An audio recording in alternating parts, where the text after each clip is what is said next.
Have you had trauma in your childhood? I'm Dr. Keesha Ewers, and one of the things I do is help people understand the meaning of trauma and the impact that it has on your adult life, from your relationships to your health. So one of the things that people say to me is, no, I didn't have any trauma. I had a really good childhood. But one of the things I want you to understand is that everybody has had trauma. It just depends on where your bar is set. You can have capital T trauma or you can have lowercase t trauma. Capital T trauma is going to be sexual abuse, domestic violence, physical, psychological, verbal abuse, neglect. The things that came up in the Adverse Childhood Experiences study that was done between 1995 and 1997 that I write about in my book, Solving the Autoimmune Puzzle.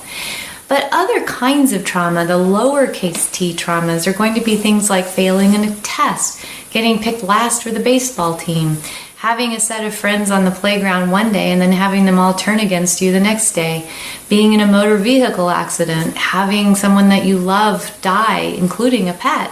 These are all very traumatic experiences. And depending on that level of trauma, that's what gets locked into your body.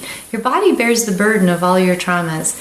So one of the things that happens is when you're a child and you're making up meanings about these experiences in your life, they create your belief systems and your values, and indeed your behaviors that you have in adulthood. When your brain is fully developed at age 26, you get an opportunity to go back and look at those beliefs and those behaviors, and if they're not serving you, you can change them. I call it reframing your story and reclaiming your power. If you'd like to know more about that, you can click the button at the bottom of this video. And I would love to stay connected with you. You can also go to the Facebook page, Dr. Keesha, and leave me a comment. What's your biggest struggle or challenge that you're dealing with? That's what I make these videos about. Most kids don't like getting called to the principal's office. In fact, it's something we dread when we're in school. But for me, the principal's office became a living hell. Mr. Johnson's vice principal's office was a place that I was getting sexually abused when I was 10 years old. I would sit in class and I would grip my number 2 pencil and I would push it down on my lined paper and just wait for the call over the intercom that I had to go to the principal's office. And the worst thing about this was that he was telling me it was my fault, that I was bad. I didn't even know what the words sex meant, let alone abuse or sexual abuse. So when I tried to tell people what was going on, I didn't really have the language and I kind of thought it was my fault. So I took away this meaning from that experience when I was 10 years old, that the world was just an inherently unsafe place. People couldn't be trusted. I was bad and I had to be perfect in order not to get called into the principal's office. Well, you can imagine that when I became an adult, that wasn't really working. You can't be perfect and you can't please everybody, and sometimes the world is an unsafe place and sometimes you can't trust people, for sure. But you can also trust most everybody. The world is usually safe and the universe is on your side. And so when your brain is not fully developed when you're a kid, your experiences are your experiences. They're the only ones that you have to compare to. And if you don't have an attuned caregiver to help you through those traumatic experiences, whether it's failing a test, getting picked last for the baseball team, or having a bunch of friends on the playground one day and the next day they've turned against you, having your parents get divorced, losing a favorite pet or a family member, all of these things impact us as trauma when we're children, and we make up a meaning about them.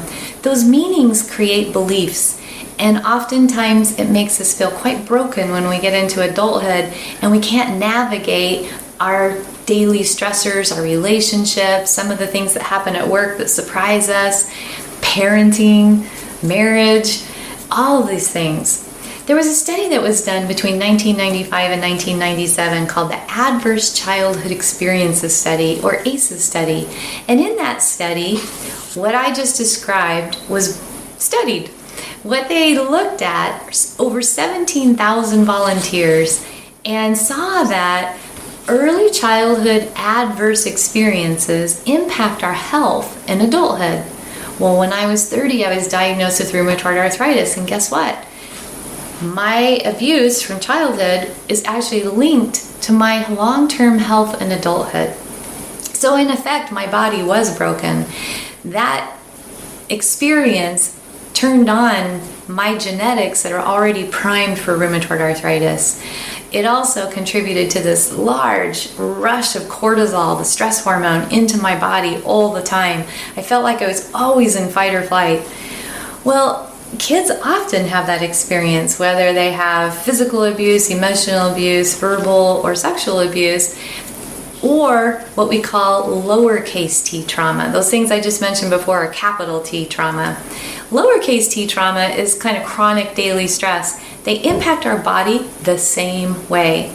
This program, You Unbroken, is a modality, a method, a program to help free you from those childhood meanings and beliefs that might have you feeling broken, whether you feel anxious a lot, depressed, can't sleep, have some sort of chronic illness, chronic pain.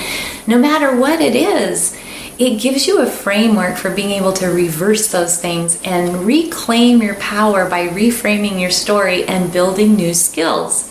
When we're kids, we expect to have our skills taught to us by the people around us, but they're not always very good at it themselves. But the great news is in adulthood, you can actually build those skills. It's never too late.